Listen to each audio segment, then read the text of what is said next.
to my Flock 2024 recap. My name is Mia and I am the maker behind KnitandGrace. And today we are going to do just that. Today is Saturday as I'm filming this, the 17th. So it has been a week since the start of Flock. Flock was on the last Saturday and Sunday. And I am going to recap our trip, our experience, and also share with you all everything that I got during our trip. For those of you who are new here, again, my name is Mia and I put out primarily knitting content, but I also have sewing content on here, usually the knitting podcast style, and then I'll also have vlogs and sit down chatty videos along the way and all of that kind of stuff. So if you are interested in sticking around after this video, be sure to check out some of my other content. For those of you who have been here for a while, yeah, y'all are used to the craziness, and today is not going to be any different. I have absolutely zero notes, so we are flying blind here, and so I guess buckle in and let's get ready for this ride that we're going to go on. I will say you all might notice that I do sound a little bit congested. I did get a little bit of hay fever from our trip. Luckily, I did avoid the big C, which was going around, and I'm not going to get into all of that, but I am big C free. We've tested twice, both times negative, and it's just a case of hay fever, but I am a little bit congested. And I did pop a Citrine Jumper earlier to hopefully help dry some of that out. So I will probably be taking a lot of breaks to sip my water because I am starting to get pretty dry. But yeah, in terms of, I guess, how we're going to go through today's video, hopefully you will have sat through the vlog that I have edited for you all. As I'm sitting here and filming this, I've already edited the vlog portion of today's video, and I had a lot of fun editing it, so hopefully you had fun watching it. And yeah, so you will have just seen the vlog. As always, there's going to be timestamps. I'm going to go into a recap of our trip, and I'm going to kind of go in chronological order. So we got into Seattle a few days early, then we had Flock on Saturday and Sunday, and then my husband and I, when I say we, it's my husband and I, went hiking around the Olympic Peninsula for a few days after Flock. So we were in Washington for a total of 9 days, I want to say, or 8 days, I think. So we were there for quite some time. We had a really nice time. We made a big trip out of it because we are on the East Coast, so it was a little expensive to fly out, especially in the summer. So we wanted to make a big trip out of it. And so the way that I'm going to do the acquisitions portion of the episode is for the acquisitions that I picked up in Seattle. I'm going to show those as I talk about those points along the way. The Flock acquisitions, I'll sort of go into a little Flock recap and then show the Flock acquisitions at the end. And then I guess I'll just sum up the rest of our trip for you all. So hopefully it is something that you're looking forward to, as I'm looking forward to sitting down and chatting with you all. And I'm already all over the place, so let's go ahead and get started. Okay, so looking at the calendar, in terms of our trip, my husband and I flew out early on Wednesday, August 7th, and we were actually originally supposed to fly out at like 7:30 or so in the morning from Newark International Airport, and our flight was delayed due to some issues with the plane arriving late, so we actually ended up flying out about 9:30, and so we'd originally ended up, we were originally planning on getting into Seattle around 11 and having kind of like a full day in Seattle. But unfortunately, Because of our flight delay, we did get in a little bit later. I think by the time we made it to our hotel, it was about 1:30, and we were able to check in. We have Marriott Gold status, so we can like choose an early check-in. So we were able to check into our hotel and drop our stuff off, but at that point we were kind of really tired from the delays. Like, we already knew there was going to be a little bit of a delay going out, so we did leave an hour earlier, but that also did mean that we still woke up at like 4 o'clock in the morning, since we were originally leaving the house at 5 o'clock in the morning.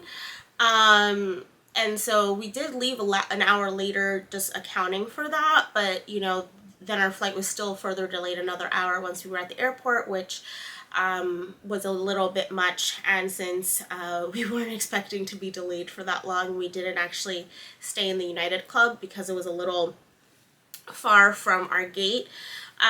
So we were a little tired getting in, and so we didn't do much of anything after we unpacked. We kind of just got dressed, and we did a little bit of exploring around Seattle. We actually visited, I forget the name of the street, but there were a few places that La Mercerie had actually recommended that were all within like a 1 or 2 block radius.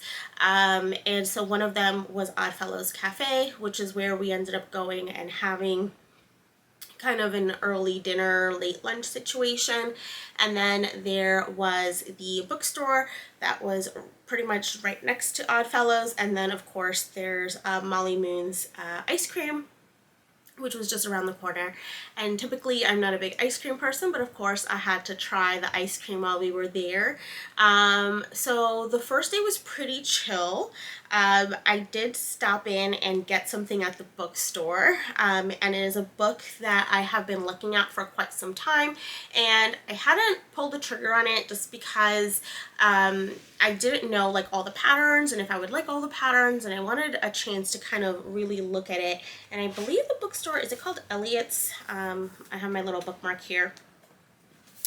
And I'll link all of the shops and everything that I'm, you know, speaking about today in the description box. I'm sure it'll be very long today, but yeah, it's called the Elliott Bay Book Company, which is the bookstore. And so we went in, and I do believe that there's a little bit of footage of me in the bookstore in the vlog portion, and I did manage to pick up a book. And the book that I got was Zero Waste Patterns by Birgitta Helmerson, I believe is how you pronounce their name. And I am so excited about this book. So initially I'd heard about this book from my friend Anna of the Brook Willow podcast. She's had this book for quite some time, and I know that she's also featured some sew-alongs for a couple of patterns in this book. I also know my friend Casey has this book, so I know a couple people have this book, and I was really interested in it just as a sewist. If you are a sewist, you know that there tends to be not necessarily a lot of waste, but you can end up with a lot of scraps. And so the concept of zero waste patterns has been really interesting to me, especially as someone who is a larger size maker. I am a mid to plus size, so I usually wear about an L to XL American, and yeah, so really interested in the notion of zero waste patterns, especially as it comes to fitting a larger size body. And I just, you know, sort of peeked through the book. I looked at all the patterns in the book and just got really, really excited about all of the patterns that are in this book. So I decided to actually pick it up. And I think that the first pattern that I'm going to make out of this book, which I'm going to show you all, is this gathered shirt dress that's in the book. And I'll try to hide kind of any of the actual instructions, but this is what it looks like. And let's see, oh, here we go. So here you can see what that shirt dress looks like. And so I'm really excited to really have a leaf through this book and get into it a little bit more in depth, and kind of go on my zero waste pattern journey. So that was kind of the first day that we were there. Second day, we had already set aside to go to Bainbridge Island, which was Thursday the 8th. And I know that a lot of knitters went on Friday, and to be completely honest, that's kind of why we went on Thursday. I just wanted to avoid the crowds, and also with my husband, you know, obviously in tow, I just wanted to make sure we had a little bit of, you know, time to just relax and look around at ease, and then also, you know, visit some of the other shops and things on the island that weren't necessarily knitting related. So our first stop when we got to the island was La Mercerie, and I was very, very good, and I didn't buy any yarn at La Mercerie.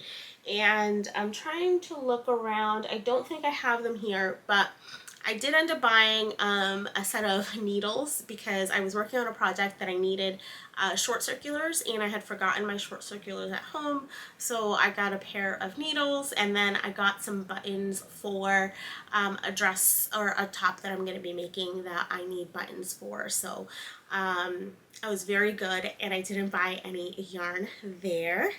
And then when we were looking at the map of the island, I noticed that there was a fabric store right across the street.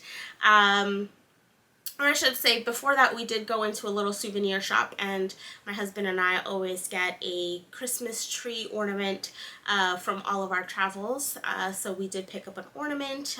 The souvenir shop was called Dana's, and then we headed across the street to Esther's Fabric, where, since I was being very good and not buying any yarn, I kind of splurged on fabric, and that has kind of been the theme of the summer, I think, because I have been good in not buying yarn because I knew that I have several festivals coming up. I kind of have been splurging on fabric a little bit more. And yeah, so I will show you all what I got, and I was really excited because as soon as we went in, I saw along the left side wall there was a whole sort of shelf full of bolts of Fabulism fabrics, and so I could tell from afar that they were Fabulism fabrics, and I was so excited because I have been wanting to try their fabrics for a while, and I picked some up. So first I will show you, let me actually take a sip of water first.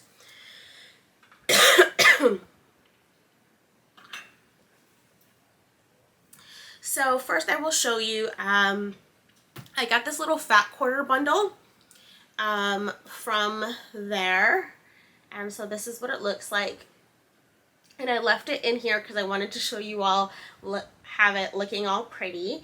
And yeah, so this is, it's not labeled which fat quarter bundle this is, and I actually think it's multiple fat quarter bundles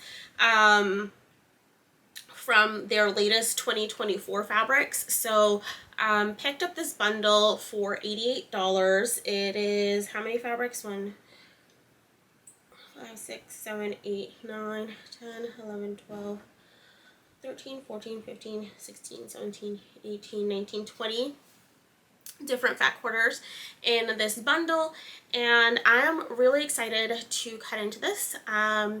I am planning on making the Orbit bag, inspired completely by Casey, and so yeah, so I'm really excited to get into some of these fabrics, and then some of like the plaids and things.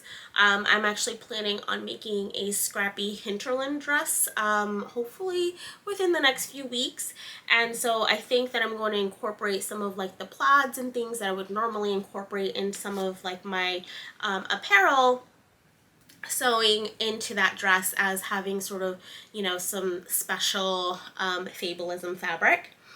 And so I did pick up this a half yard of this mustard little embroidered Fabulism fabric, and again, this is either going to be for the Orbit bag or just a little project bag, so I just picked up a half yard of that.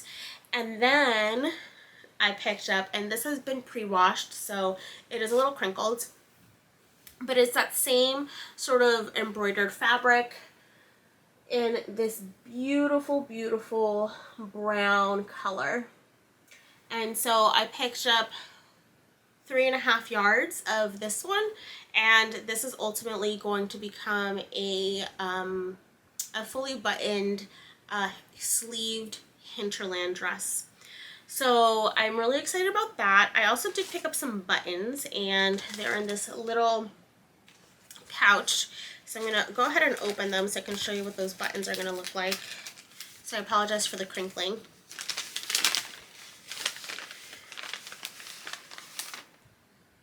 But I picked up these buttons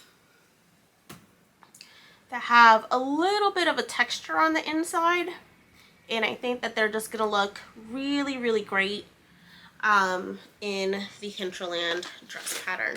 So I picked up 11 of those buttons as well. So I did a little bit of damage at the fabric store since I was telling myself I couldn't buy yarn yet, and I couldn't be happier with my purchases.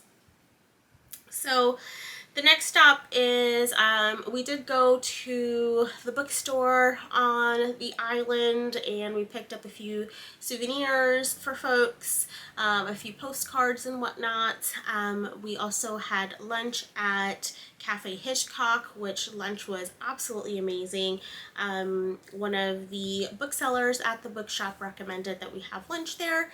Then we headed to the art gallery on the island and had a look around, headed to the Lamb and Kid, and then we headed off the island. And I did actually make a purchase at the Lamb and Kid because, again, I wanted to make sure that if I'm going into a place, you know, I'm sort of patronizing the establishment, but I didn't buy any yarn. Also, in general, I don't know, I've never worked with any Lamb and Kid yarn, and I don't know that I ever will, just because, if you all know, Lamb and Kid is known for their very bright, saturated, beautiful colors, and that's kind of just not what I tend to gravitate toward. And also, you know, in terms of like some of like their neutrals and things like that, I think that, you know, I have some other dyers that I like their colors and things like that, and so I'm not sure that I will ever, never say never, but I, you know, sort of, I want to go in, obviously see their beautiful shop, and they do have beautiful natural colorways and undyed colorways in a lot of their yarns, but, you know, historically I've not been attracted to their yarns just because of the fact that they're very bright, and that's what they're known for. But I did pick up a copy of Salt and Timber by Lindsay Fowler, which is a book that I've been wanting to pick up for quite some time. And, you know, with shipping, books is very expensive, and so I just hadn't gotten around to ordering it, and so I was able to pick up a copy of it since, you know, I didn't have to worry about shipping or anything like that. And I did actually pick up yarn this weekend for a pattern in this book that I will talk about next. So that was Thursday. Friday we had a typical Seattle day. We went to the aquarium, we went to the Space Needle, we went to Pike Place Market. We did not go inside the Starbucks, but we stood outside the Starbucks. Looked at all of the beautiful flowers in the flower market. I actually picked up a dried bouquet for myself and a little like dried bouquet magnet for my mom, which she absolutely loves. My mom loves magnets, so we always get her magnets whenever we go places. So on top of like her Seattle magnet, she also got a little dried bouquet magnet as well. And then the funny thing is as we were standing on a street corner trying to figure out which way the Starbucks was, my husband was just standing there, and I turned around to look at him, and right behind him was the sign for So Much Yarn. And so I was like, whoa, there's a yarn shop. I wasn't actually looking up the yarn shop before, so we had to go in and check it out. I did get to talking to the owner of the establishment. She's originally from the East Coast, from Brooklyn, so we were able to talk about our, you know, sort of knowledge of the area and all of that, and she gave us some really great recommendations when it came to hikes and things, which is actually what we ended up doing when we went to the Peninsula. But of course, because I was chatting with her and letting her know that I was going there for flock, I kind of felt a little weird going into the store and then not buying anything. So I did actually buy some yarn. So this was the first yarn purchase of the week. And the yarn that I bought is called Lang Venus. And it is a 50-50 cotton wool blend. So this is what it looks like. And I got the color black. Let's see, does they have an actual, oh yeah, it's just like a color number. So the color number is 1153, and yeah, this is 50% merino wool, fine merino wool, and 50% cotton, and it is a chainette yarn. I'm not gonna hold it, I say I'm not, but let's see. Oh yeah, there you go. So as you can see, it is a chainette yarn, and this actually reminds me a lot, if you have ever knit with the now discontinued Barocco Arno, this reminds me a lot of that yarn. And I actually know that Barocco is the American wholesaler of Lang yarn, so I wonder if maybe that's why they discontinued Arno, because, you know, kind of two similar lines in the same family. So Lang is sold by Barocco in the US. And so I wonder if that's why Barocco had discontinued their version of the yarn. But I loved knitting with Arno. I've knit with it 2 other times, and I was looking for specifically a black DK weight yarn to make a 3rd Hibernate Pullover by Amy Shure, which is currently in testing. And I wanted to make one in black because the pullover is just a very classic pullover, and I thought that a black one would be really great for fall, and I thought that this cotton wool blend would be perfect for that, you know, sort of staple fall black garment. And so that is what I'm going to be making with that yarn. So along with like all of the places that we frequented, I'll also be linking any patterns that I mentioned in the description down below. And so since this one is currently in testing, I'll actually link you to one of my test projects, so that ultimately when it goes live at the end of September, you're able to find that project. And also, of course, give Amy a follow, because I love everything that they do. So I ended up picking up 6 balls of the Lang Venus, which will ultimately become a Hibernate Pullover. So now we're on to flock. And yeah, what to say, flock was an absolutely amazing experience. I think, you know, my husband and I had such a really great time. Just the first few days that we were in Seattle, we were really going into it like super excited. I'd also been chatting with my friend Marlene of Marlene Knits, who, if you have watched her latest video, you will know will be coming to Rhinebeck, and I will be hosting her while she's here in October. So she went to flock last year, was unfortunately not able to go to flock this year, and so we've been chatting about it leading up to that, especially because Marlene asked me to pick up a few things for her while I was at flock, so that she can pick them up in October when she's here.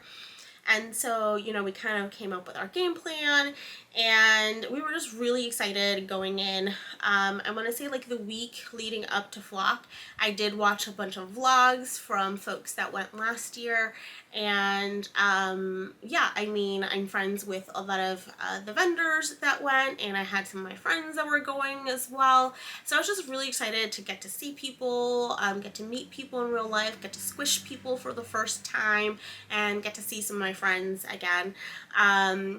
Funny enough, I have 2 friends that also live in New Jersey, and we had to fly to the other side of the country to be able to squish each other in real life. So that was a lot of fun, and now we'll have to make sure that we see each other now that we're back home. Yeah, looking at you, Andrea and Nyla, we're gonna make sure that happens. But yeah, so going into the experience, I was really excited. I already had a plan to do like a full first day and then maybe a partial second day. Originally, I'd gone in thinking that I was going to do a little bit of shopping on the first day, like the things that I absolutely needed to have, and then do most of my shopping on the second day. And that didn't actually happen. I did pretty much all of my shopping on the first day. And y'all, I completely lost my mind, and you all will see. I had zero business buying as much yarn as I did, besides the fact that A, I don't have room for it, B, I've been to a fiber festival before, so it's not like I've not been to a fiber festival, and lastly, I'm going to another fiber festival in 2 months. Like, I had zero business buying the amount of stuff that I did, but I quite literally blacked out. Like, I actually did black out at some point, because when we got back to our room, I was just like, I don't remember buying this. Like, I mean, I have a vague memory of buying things, but it was just crazy. I was just like so hyped up of, you know, being there and being around the knitters and getting to say hi to people and getting to see people in real life. And I just got wrapped up in the moment and, or caught up in the moment, I should say. And, you know, we went a little bit overboard, you know. I did have a budget. You know, I saw the budget coming toward me. It came toward me. I said hello. And then I just flew right on past. It was a conscious decision. You know, I definitely have the money to pay for all of this. But I definitely blew the budget that I had initially intended to spend while I was there. But I guess in terms of the festival itself, it was the 2 days, Saturday and Sunday. There were classes on Friday, although I did not sign up for any classes. Partially, I've never actually done a class, and I don't know why. I guess, you know, not that there aren't interesting classes, but also secondly, because I was with my husband, I didn't want to necessarily leave him by himself, and we had a limited amount of time in Seattle, so I didn't end up taking any classes on Friday, so we were really there just for the Saturday and Sunday marketplace. The setup was absolutely amazing. The convention center is stunning. There was lots of room to move around, which was great. You know, this being a much smaller festival than what I'm used to in going to like a Rhinebeck or a Maryland Sheep and Wool. It was really well laid out. The space was very large. There was tons of space for all of the booths. And then it was also nice because of the fact that it was in a convention center, everything was like in one place. So if you were shopping and you needed to like go off to a class, the classes were just the next level up, and vice versa. Once you were done with your classes, you could go shopping just one level down. So the setup and the organization of the event was just absolutely amazing. When we went in, like the line was like wrapping around the building outside, and we still got in super fast. They really had everything down pat in terms of getting people in. And yeah, what else to say? The first 2 hours, both days were masked. So from 10 to noon, both days were masked. And then the rest of the day, you know, you can choose to wear a mask or not wear a mask.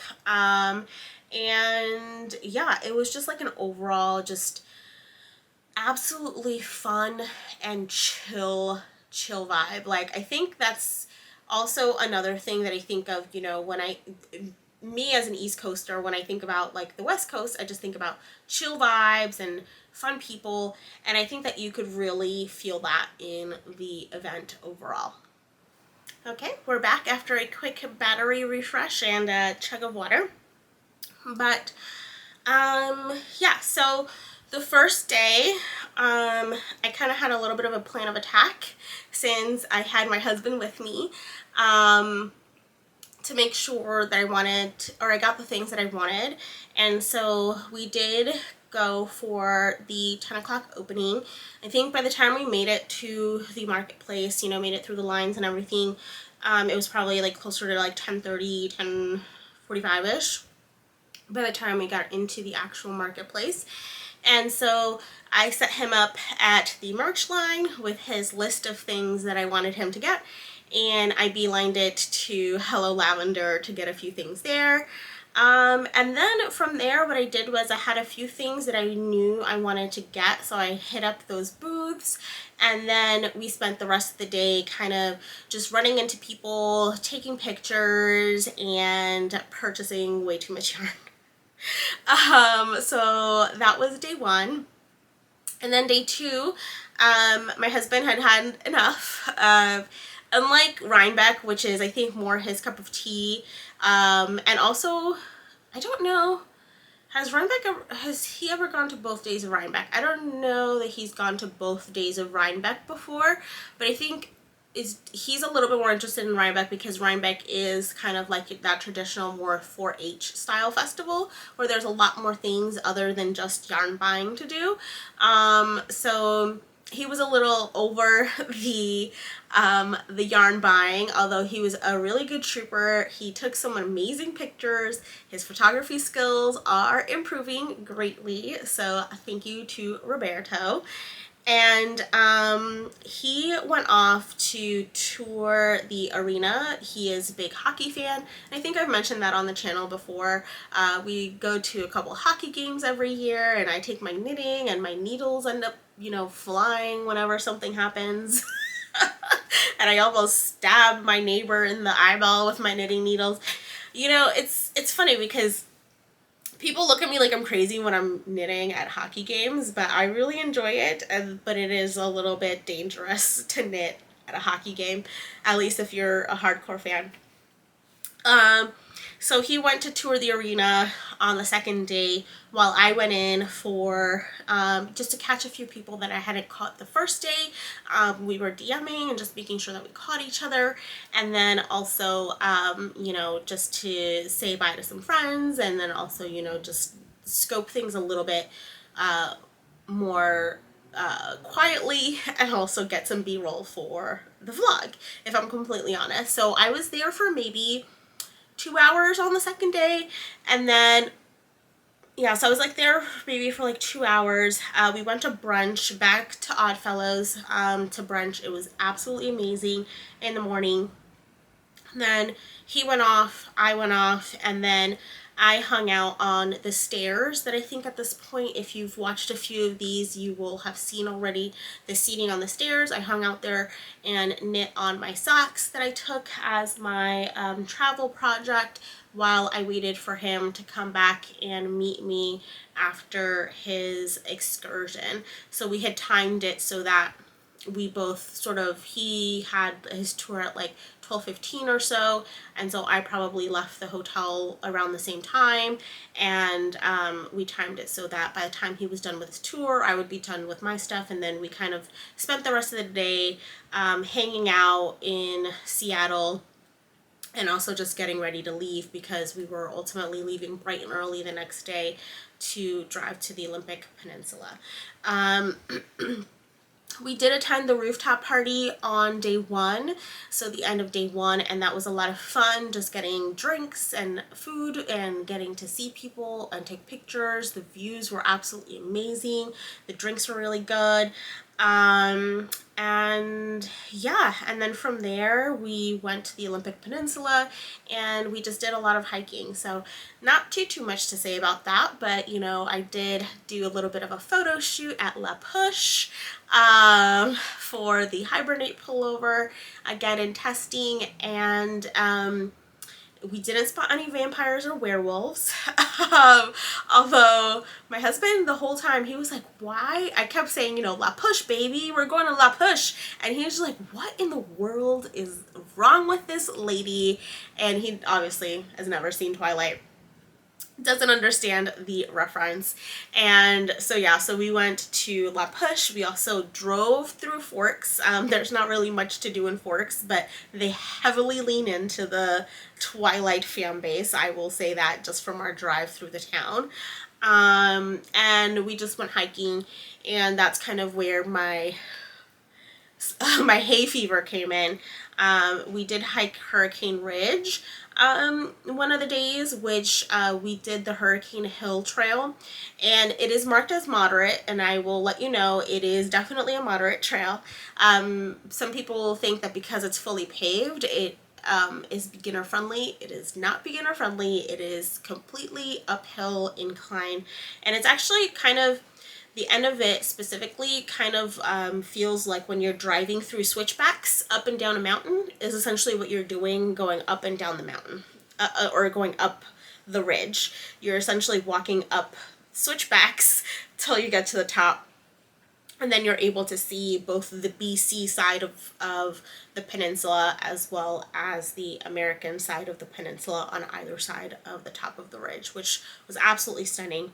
And so that's where my hay fever came in, because the wildflowers were in bloom. Actually, I have a really great picture, which I'll put in here for you all so you can see. Got a really nice picture with some fun camera angles of the mountain view. And so that was kind of our trip. Flock was absolutely amazing. The event was so well organized.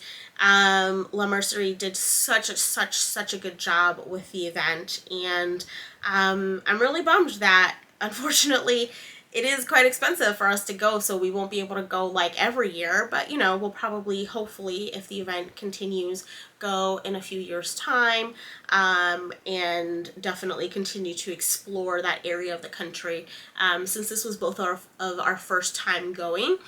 And, you know, if you are a hiker or a nature enthusiast, you know that, you know, there's so much to see, and we couldn't possibly see everything in the short amount of time that we were there.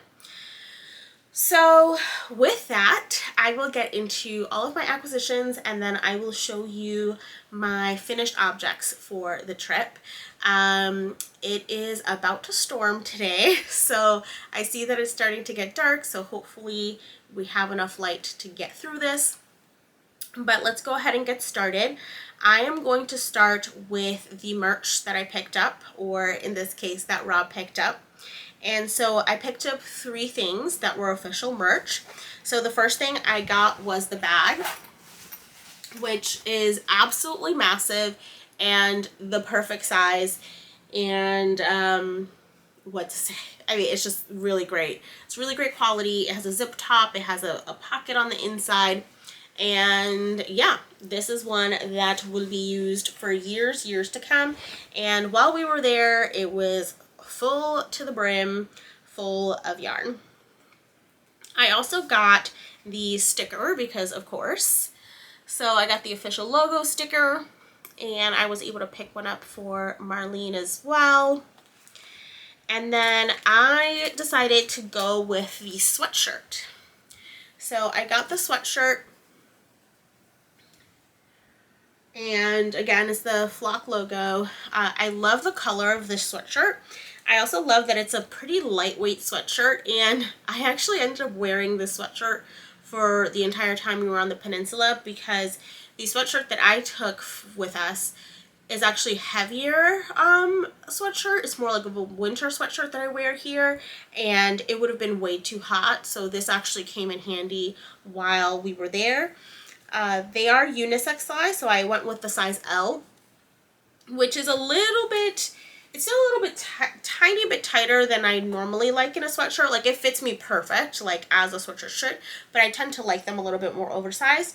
But of course, because I had my husband picking everything up, I kind of said, hey, can you ask them if they're unisex or female sized, and if they're unisex, get L, if they're female size, get XL. So of course he got the L because that was the instruction that I gave him. So I think that they are still a tiny bit small for unisex, but I absolutely love the sweatshirt, and I have already washed it because I wore it for like 4 days straight, including the airport flying home.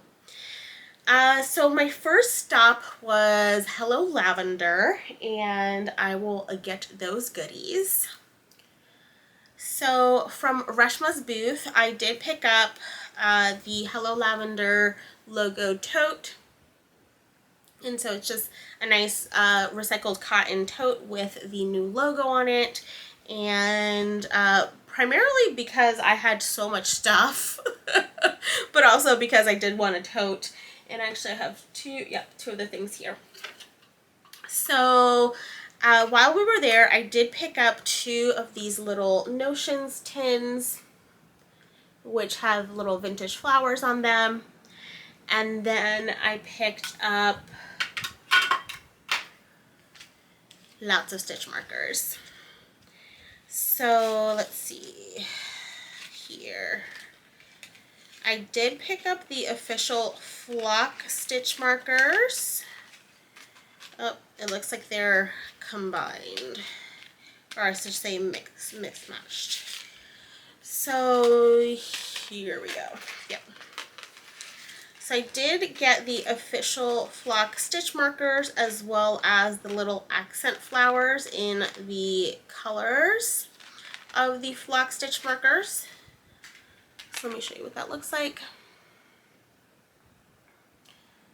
And as always, everything is absolutely stunning. And then I picked up this beautiful flower stitch marker set.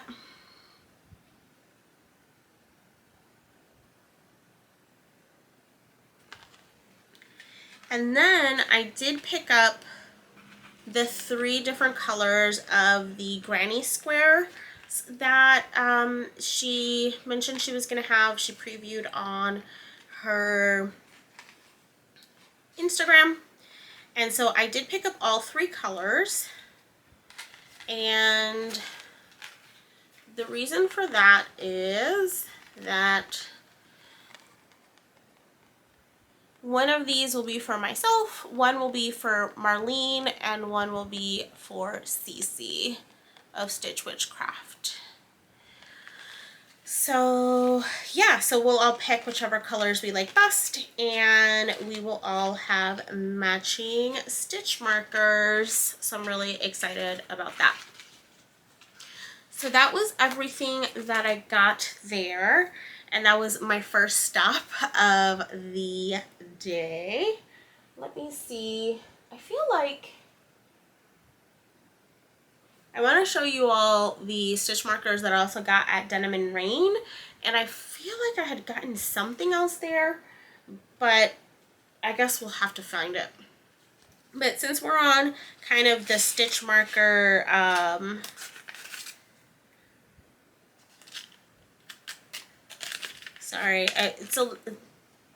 everything that was packaged in this beautiful envelope with the logo on it.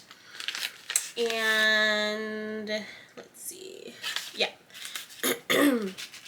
So I got her Flock stitch markers in this autumnal orange. So the sheep were available in several different colors. So I got that set. And then I also picked up her Flock sticker. And I do actually think that this is all that I got from her, if I remember correctly now. So those were all of the stitch markers. I will show you another purchase next that was not yarn related, and then I'll get into the yarn related acquisitions. So I did stop by the Making Treasures booth. I'd been eyeing the Maker's Notebook since it first came out last year, and I know that it was actually debuted at Flock last year, if I remember correctly. And so I did stop by the booth and I picked myself up a notebook, and so it's still in the cellophane, and so I got it in this beautiful olive green color. And so I'm really excited to have sort of a physical place to write all of my notes. And as you all know, I currently use a bullet journal for all of my physical notes, and then I do transfer a lot of them to my Ravelry project notes so that you all can see them. But I do like to first write everything down physically and then transfer it over. And then I also got a bunch of tags. I'm not going to take them out just because there were tons of them, but they had a lot of different tags for your knitwear and your sewn garments, and so I picked up a bunch of tags. I think that you could buy them like as 1, 5, or 12, or like the different price points or whatever it might be. And so I picked up a bunch of tags from Making Treasures, and then I can get to the yarn. It is a lot of yarn. So let's see. I will start off with, I guess I'm just gonna kind of, oh, and I should say, everything was packed in my carry-on. So when we went, I left space in, we both had one checked bag. We have a checked bag free per trip because we are United members, and so we did decide to check a bag, and so I left some room in my bag and my husband left some room in his bag, knowing that we were going to bring some stuff back. And so the way that we kind of rearranged everything was I rearranged anything, obviously anything that was really important I had in my carry-on, just in case for some reason my luggage got lost on the way there, you know, like my outfit and all of that kind of stuff. And then on the way coming home, because, you know, if you not lose a bag, but, you know, if you're a little late in getting your bag, it's not a big deal when you're on your way home. I put everything that had been in the carry-on in the checked bag, and I had the carry-on just full of just yarn. So I'll insert a picture I just snapped of my carry-on case that's actually on the floor right next to me. That's why I keep looking down. That was full of just yarn.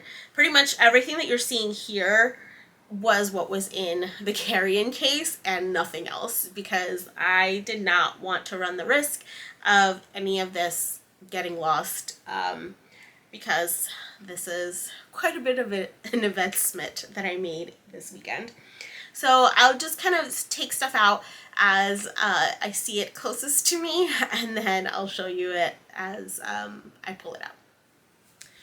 So the first yarn that I pulled out is from Camellia Fiber Co.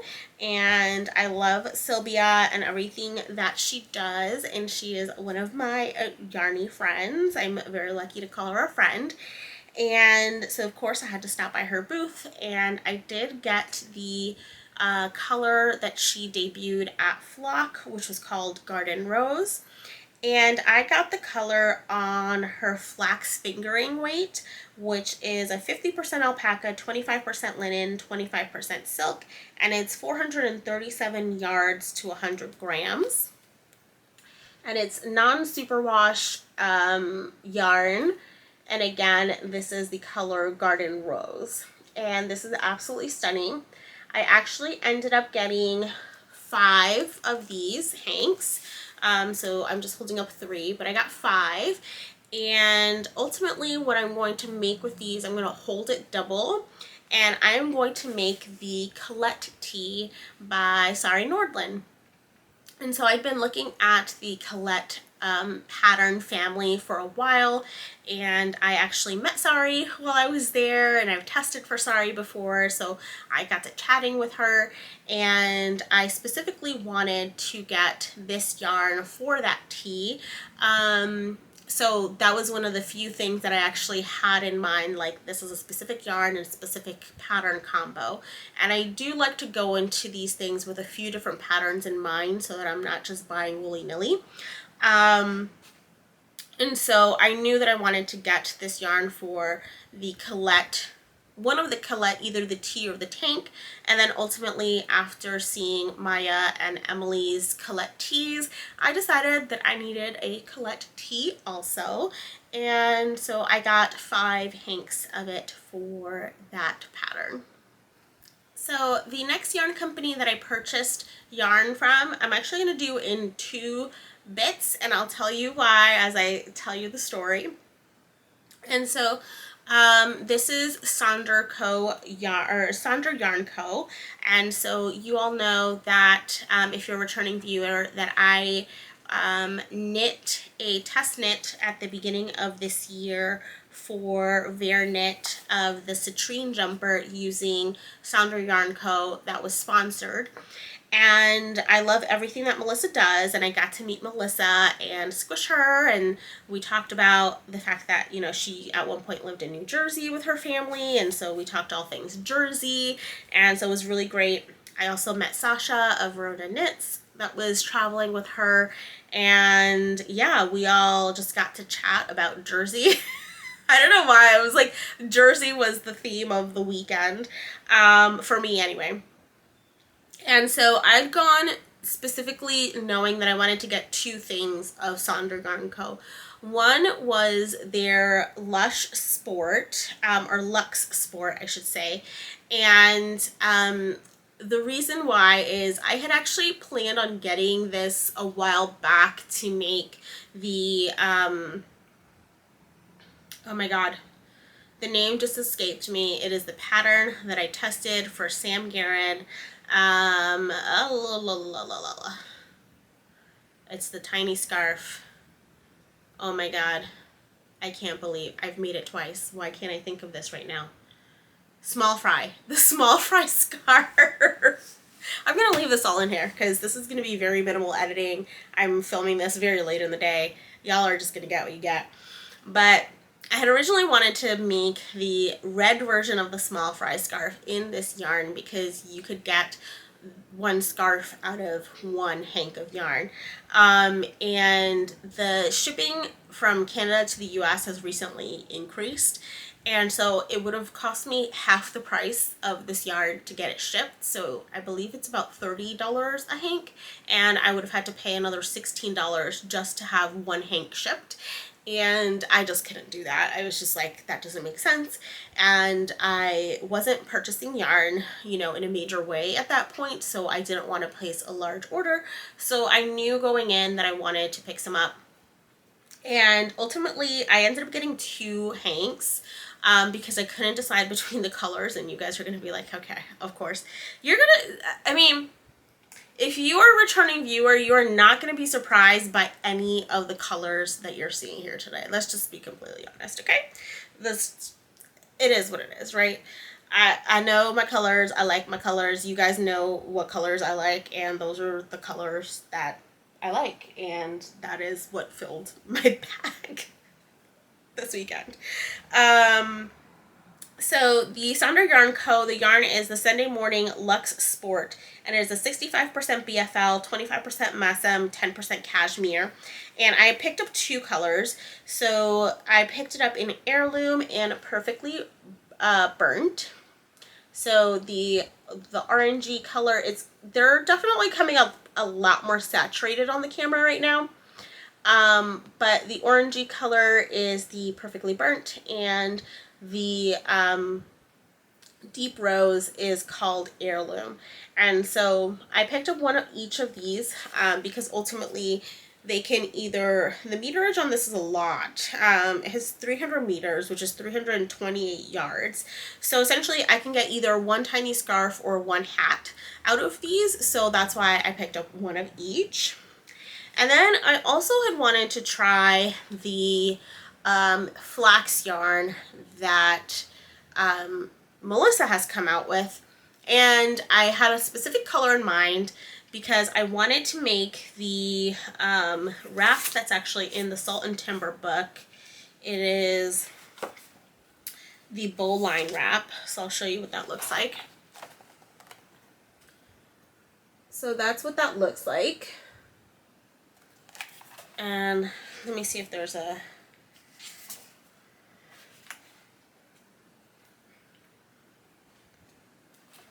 think that's kind of good of a picture, but it's a really big wrap that's a garter stitch wrap with kind of this cable detail that goes up and down the wrap. And so I had originally wanted to purchase that yarn for this, specifically because I wanted to have a wrap in the office. And so I had a very specific color in mind, and when I stopped at La Mercerie to get these, the La Mercerie was the one that was hosting the Sonder Yarn Co. yarns, they were out of the color. So that's why I will talk about it into installments. So my first trip to La Mercerie's booth, we got these two Sonder Yarn Co. And so I guess this is the part of the video where I should share that I'm only showing the things that I purchased for myself, for the most part, other than, you know, I showed you guys some of the stitch markers. I'm not going to out anyone else's purchases. And yeah, we'll just leave it at that. So the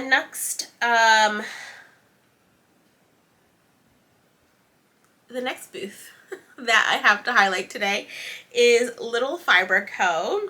And this is another indie dyed yarn company owned by Lauren. And so I actually got the sock set of their flock colorway. It's called Pairs Well with Friends.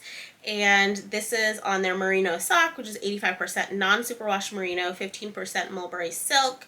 And this is 592 yards because it's 120 grams. So it's a 100 gram full skein and a 20 gram mini skein, and it is hand wash since it is not super wash yarn. And this is what that color sock set looks like, and I am so obsessed with this yarn. Ultimately, I think, and of course I don't remember the name of the pattern. I have it here on my phone. Let's see. Nope, I do not have it here on my phone. Okay. Ultimately, what I envision this sock set, and again, sock sets I don't necessarily think of a pattern specifically, because a lot of the times I just do a vanilla sock. But ultimately, when I saw this, I did have a specific pattern that came to mind, and so I got this set with that pattern in mind. And the socks are called the Wisteria socks, and they're by Amy Sure Makes. And so that is the plan, to knit up with this beautiful flock colorway from Little Fiber Co. So I'm just going to start kind of diving, and then y'all will see me, because yeah, it is what it is. The next booth that I stopped at, or one of the next booths that I stopped at, was at Explorer Knits and Fibers. There again were a few things that were requested that I picked up, and I couldn't walk away without getting something. I do have some EKF in my stash from last year's Rhinebeck, and so I didn't want to get too much because I already have some in stash. And so, but I did pick up the official Rhinebeck color, not Rhinebeck, the official flock color in the sock, and I also got a mini. And so this is their Cashmere Caverns sock base, which is 80% superwash merino, 10% cashmere, 10% nylon, and it is 435 yards per 100 grams. And this is the flock colorway, which I absolutely love. It's very moody. I feel like this is very like Seattle weather typically, although it was very sunny and hot when we were there. And I got a mini to go with it, which I thought paired really well. And this mini is in the color Gumball. And so I got this as a little mini set that I made myself. They had a kind of like a little mini cocktail where you could pick up your minis and kind of mix and match what minis you wanted with any of your sock yarns. So they were separate in that way instead of bundled together. And so that is what I picked up at the EKF booth. So next up I have a purchase from Sincere Sheep. And so they have a lot of hand-dyed yarns as well as fiber, and I picked up yarn. And you will see that I didn't pick up any fiber this time around because I told myself I really need to start spinning before I buy any more fiber. And so that's kind of like my goal between now and Rhinebeck, is really to start spinning and get in the flow of my spinning, and then Rhinebeck will hopefully be just fiber, because I definitely have way too much yarn in my stash and I don't need to bring any more into my stash. But funny enough, I didn't actually get anything dyed. I ended up getting their Cormo Sport, which is 100% Cormo from Gaius Ranch in Campbell County. And this is 400 yards to 4 ounces. So it's a little bit over 100 grams. And this is just the bare colorway, which is funny. So I got like just the bare naked yarn. And this is what that looks like. And it's a really beautiful, just bone white color. And I got 4 of these. Yeah, so I got 4 of these. And so, as I mentioned, when I had gone to La Mercerie, I wanted to get the yarn for the Bowline Wrap and ultimately didn't find it. So I thought that this would be a good alternative. The Bowline is a fingering weight, but I figured that this is a sport weight, which, you know, can kind of run either way, and I figured with a wrap it really doesn't matter. I could make like the smaller size wrap and ultimately end up with the larger size wrap, because it does come in 2 sizes with this yarn. And so I ended up picking up 4 of these. And so this is where the story continues in terms of my second purchase at La Mercerie's booth of Sandra Yarn Co. I ultimately, after I had made my initial purchases and I was just walking around, was it on this? Yeah, it still was on the first day, but it was like at the very end of the first day. La Mercerie had actually restocked a lot of the colors that were out when I first went to the booth earlier in the day. And they had the color that I wanted in the Fleece and Flax. And so the Fleece and Flax is a 75% BFL, 25% linen. And this is the 4-ply. I believe it might also be available in a DK weight. And this is in the color in the color Morning Person. And so this is 432 yards to 100 grams. So I'm really excited. And so this is the yarn that ultimately I'm going to make the Bowline Wrap out of. And then my Sincere Sheep yarn will become something else probably, because I obviously have enough for a shawl. So if you have any fun shawl patterns that are sport weight, let me know, drop them in the comments down below. But ultimately this is the yarn that will become the Bowline Wrap.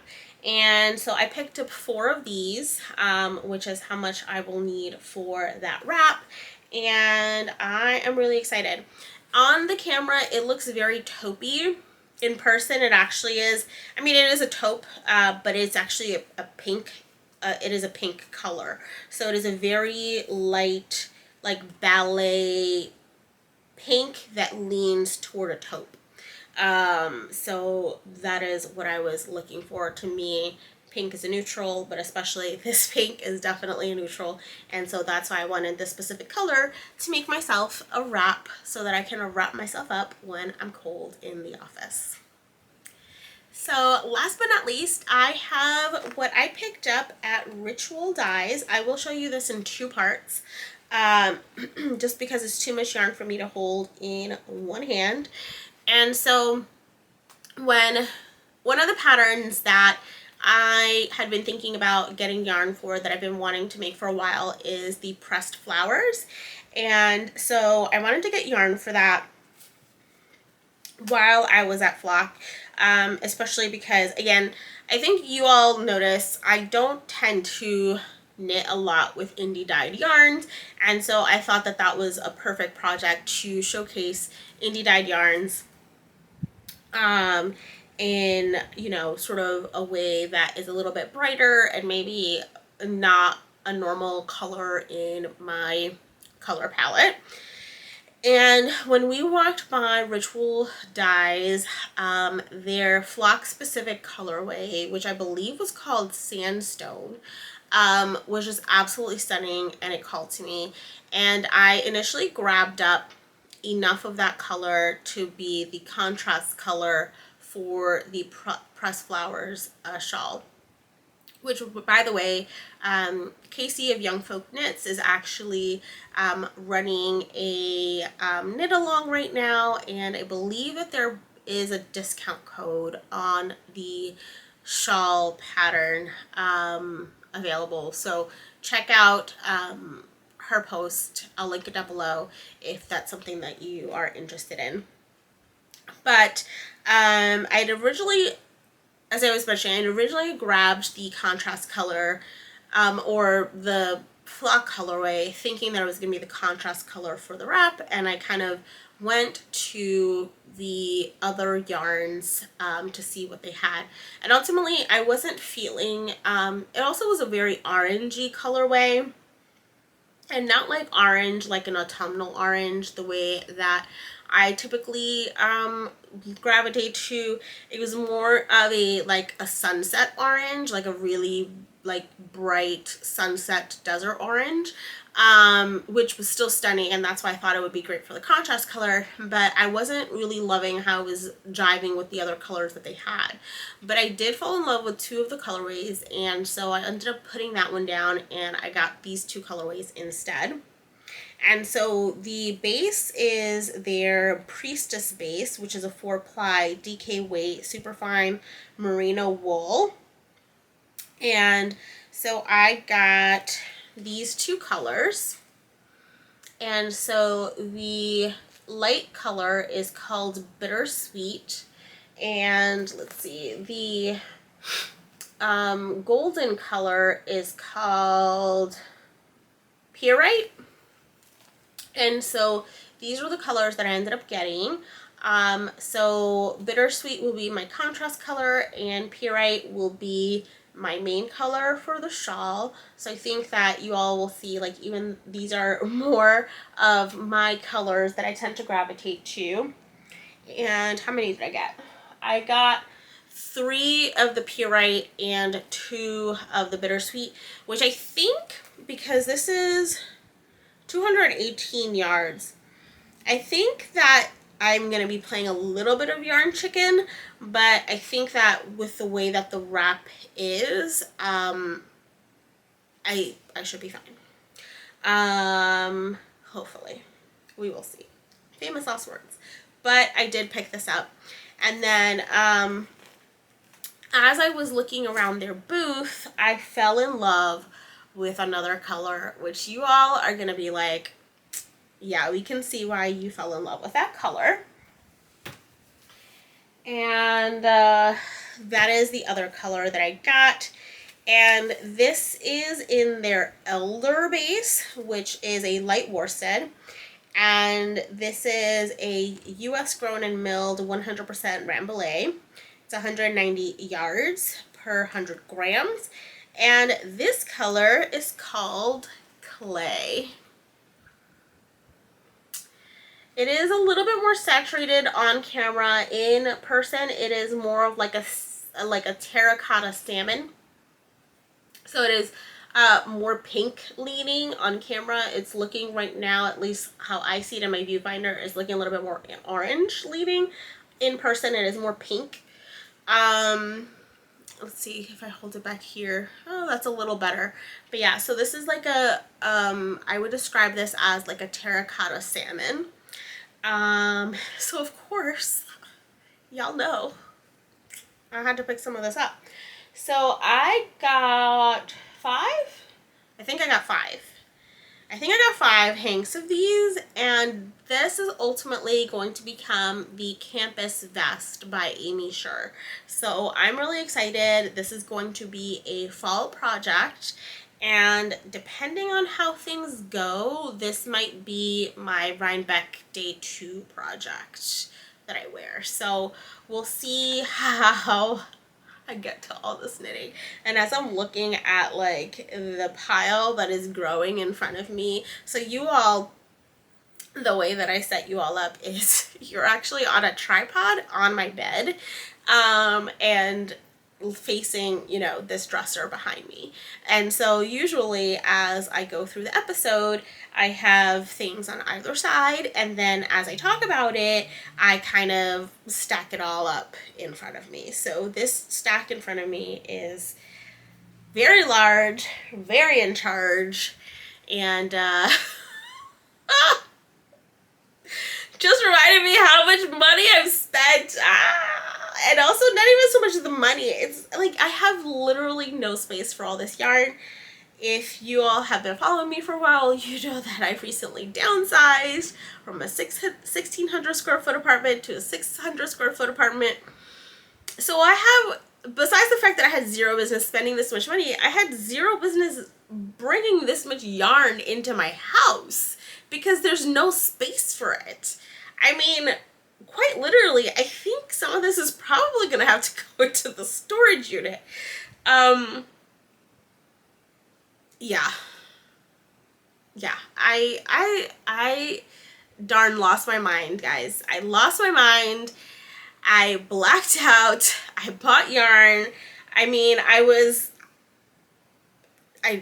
knew what I was doing. I didn't know what I was doing. I think as I was buying the purchases, like making the purchases, I obviously had intention behind all of the purchases. I knew what I was buying with them. But also I think because my husband and I were holding the 2 separate bags, like I don't think it really hit me until the end when I unpacked everything. And I was just like, wow, this is too much yarn. Actually, I am forgetting something. There was one more purchase. And I think I would have to dig for that one. Okay, last purchase. So this is a purchase that was made on the second day.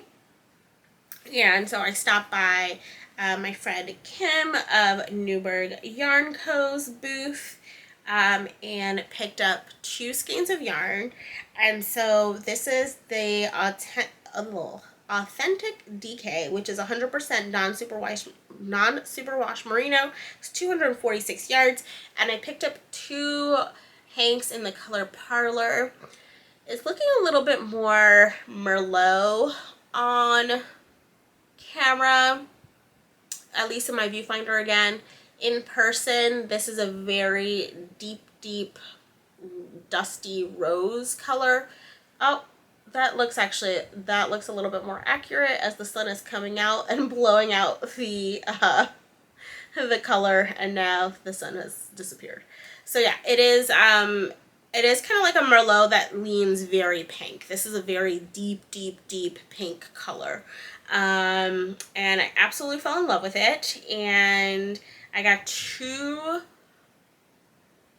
skeins because ultimately this is either going to become a scarf or a hat of some sort. So that was it. That was it with the purchases. I promise that was it. I did make a few other purchases for some other people, but those were the purchases that I made. So yeah, so quite a bit of yarn, quite a bit of making plans. Never enough time, especially since I'm starting school. So again, I have zero business buying this much yarn, but alas, such is life, and all the yarn came home with me. So I'll go ahead and show you really quickly the 2 projects that I finished while I was away, and then we can wrap this up. So in terms of my travel knitting, I did travel with 3 projects. and I didn't get to one of them at all. And so one of the projects is a sample that I'm working on, so I can't show you that, and I wanted to make a good amount of progress on it because it's due right after Labor Day, so I want to make sure that I finish it before Labor Day to have enough time to block it and ship it. Then I took some sock yarn with me that I actually purchased while I was in Salt Lake City.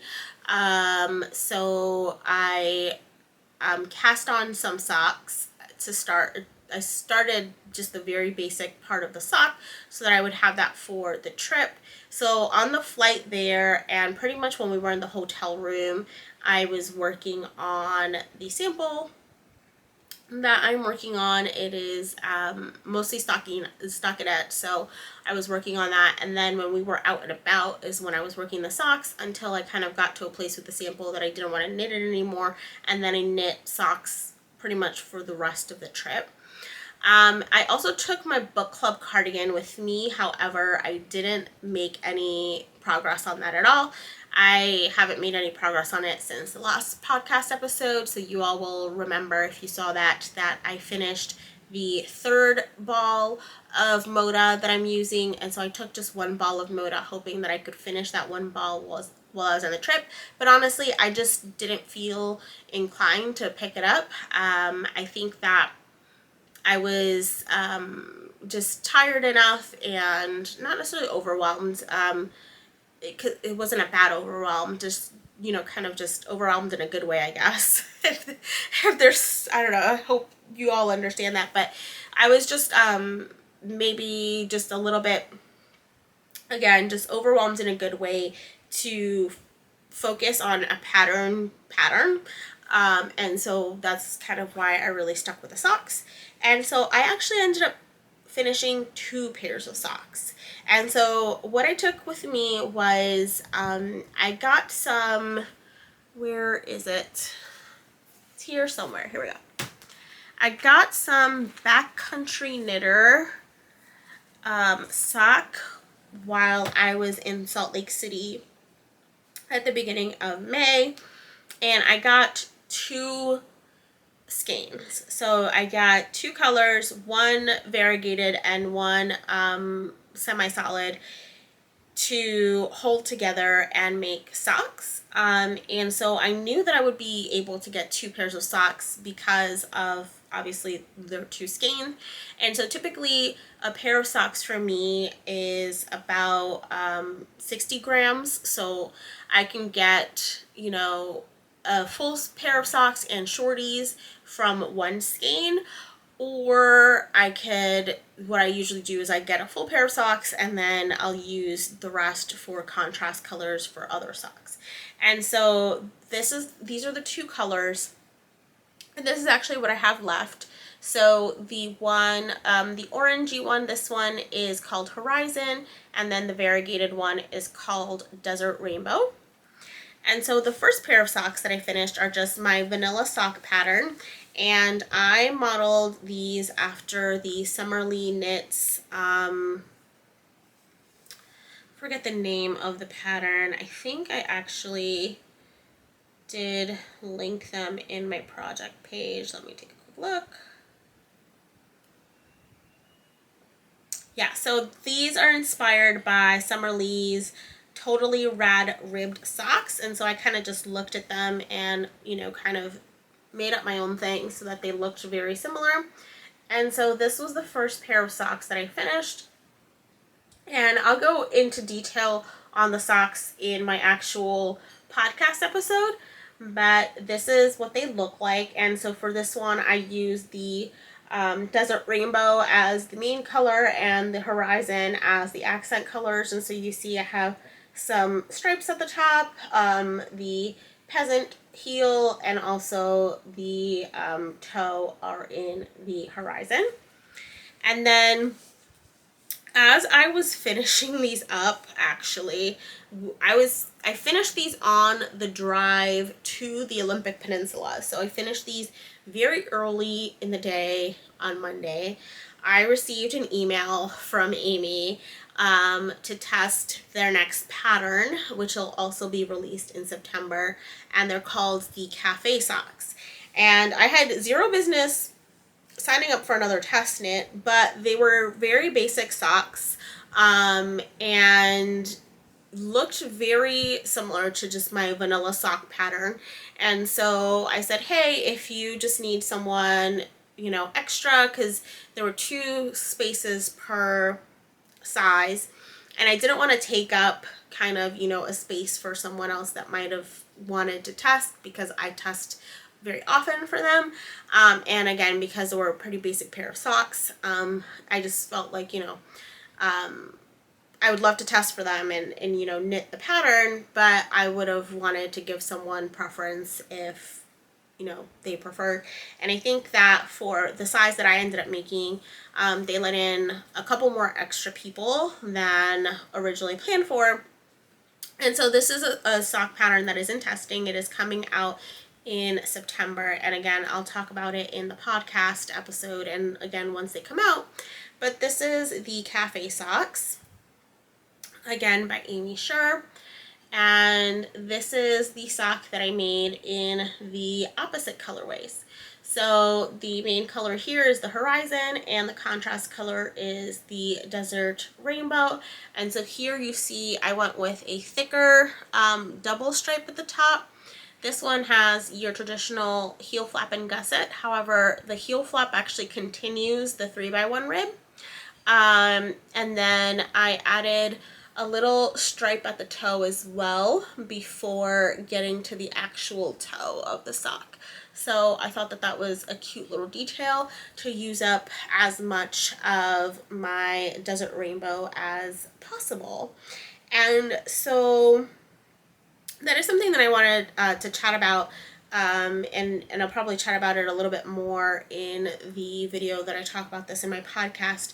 But Amy Sher, for all of their patterns, does have financial aid available. So if you ever see a pattern that I make and you are not in a position to buy a pattern, there are financial aid copies available. You can always reach out to them and, you know, request one of those copies. And what I've done actually, or what I will do for my testing of this, is instead of getting tester compensation for testing the socks, I've asked Amy to just add that tester compensation to their financial aid budget. So I think that that's an amazing thing that they do for knitters that maybe aren't in a financial you know, place to buy patterns.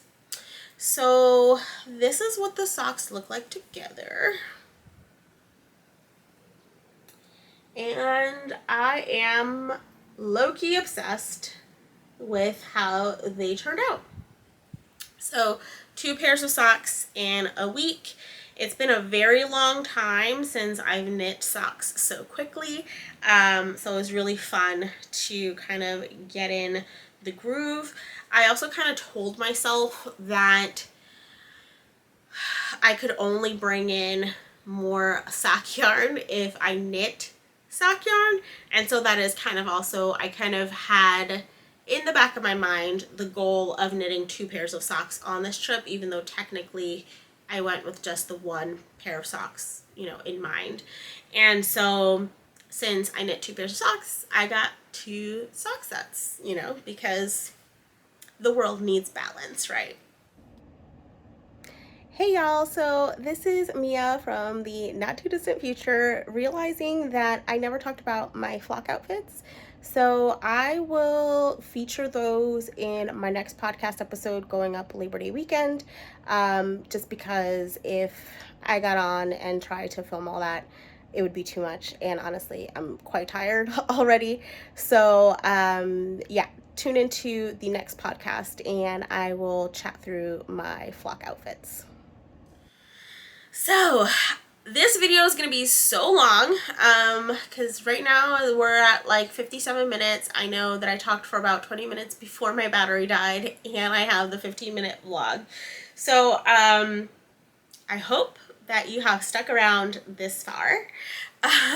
If you have, I hope that you enjoyed this episode as much as I enjoyed putting it together for you all. Yeah, I lost my mind. There are no excuses. I went overboard, and you know, I am a grown adult and I made grown adult decisions, and I stand by them. But overall, the entire trip was just an absolutely amazing experience, like from flock itself to just being able to see the Pacific Northwest and get away with my husband. Both of us have had challenging work seasons recently, so it was really nice to get away and completely disconnect. I didn't take any of my work laptops or anything like that with me. I told everyone at work I would not be checking mail while I was out, so we'll see what I get back to on Monday, but it was really, really nice to disconnect, see friends, do everything that was in the city, and then ultimately at the end of the trip have those few days of just quiet and nature. I think it was like the perfect balance of, you know, busy and extroversion, which I actually love, you know, being with people, but at my core, I am an introvert at heart, and so it was really nice to just have those few days of quiet with minimal interaction with people, and just kind of being on our own in nature and exploring the peninsula. So it was an absolutely amazing trip. Just loved seeing everyone. My cup is so full. I feel like my creative juices are flowing. I've been able to DM with people and keep the conversations going, and then ultimately got that rest and rejuvenation that I needed in advance of getting ready to start school in a few weeks. So I hope that you enjoyed this. I hope that I wasn't too crazy, although I'm sure I was. And I will see you in the next video. The next video will be the monthly podcast episode. It will be up Labor Day weekend, and then we'll see where things go from there as I start school. But again, I will be at Rhinebeck this year. I haven't solidified all of the plans yet. We're definitely going to be at both days at Rhinebeck. I believe we might do Indie Untangled. We're still working on some of the plans and then in terms of things that we want to do. So if you're going to Rhinebeck, look forward to seeing you there. And in the meantime, these episodes will continue to go up. Again, the podcast will be up in 2 weeks. And I guess, yeah, if you've stuck around this far, make sure you do all the podcasty things, like, subscribe, and comment. Let me know what you've been working on while you're watching this video. Now that I've filmed my video, I can actually go and watch all of my friends that have been posting their flock recap videos, so I'm really excited about that. And check out all the links in the description for everything that I talked about today, as usual. And I'll see you in the next one. So until then, make sure you continue to take care of yourselves, your loved ones, and each other. And I'll see you next time. Bye.